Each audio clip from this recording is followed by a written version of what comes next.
Brilliance Audio.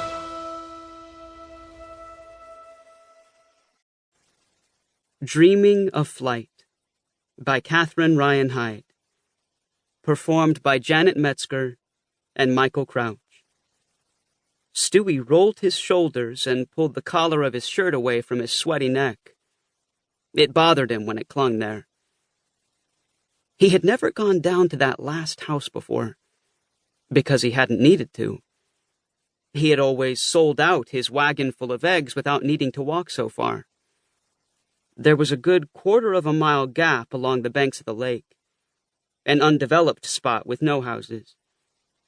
It was after 6, but still quite hot in an unseasonably summer-like spring. 4 of his regular customers had not been home, or had not answered their doors. If his sister Stacy had been there, she would have encouraged him to pack it up. She would have told him to put the leftover cartons in their fridge and try again the following day. But they wouldn't be as fresh the next day. Stewie prided himself on the freshness of his eggs. It was what set them apart, what made them more than worth what he charged for them. Maybe his customers didn't notice the difference. Maybe they didn't care. But Stewie cared. In fact, he was unable to stop caring. He sighed slightly and trudged off in the direction of the last house. It was located at the narrowest part of the lake, the shallows. The view from the deck was more mud and less water. The gray 2-story house looked to be in poor repair and needed a good coat of paint. But it was clear that someone lived there. Stewie could see lights on in the windows. It didn't seem feasible to haul his little red radio flyer wagon up the concrete steps, so he left it at their base. He carried with him 1 carton of eggs, cradled in his arms like a baby or something else of great value. He rapped on the door. Immediately he heard a shuffling of feet, and the door swung wide. In the open doorway stood a woman a little older than Stewie's much older sister. She had dirty blonde hair and looked tired. Her face gave Stewie the impression that all of life was simply too much for her. Hiding behind her legs was a shy little girl of about 5 or 6. "Fresh eggs, ma'am?"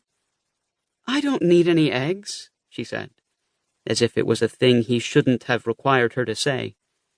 "I get my eggs at the market like everybody else." "Oh, but these are much better than what you get at the market. They're fresh.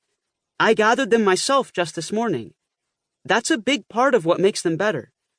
The ones at the market, if you knew how old they were, why, you'd never want to buy them again." "It doesn't matter how good yours are," she said, swiping a stray lock of hair off her sweaty forehead as if in frustration. "What matters is that I already bought the ones I have, and so I don't need any more." Stewie opened his mouth to thank her anyway, but he never got the chance. A big voice bellowed out from the living room behind the woman and child. An older woman's voice. "I might want some eggs," the voice said. "Did you ever stop to think about that?" Stewie looked past the woman and girl, but saw no one.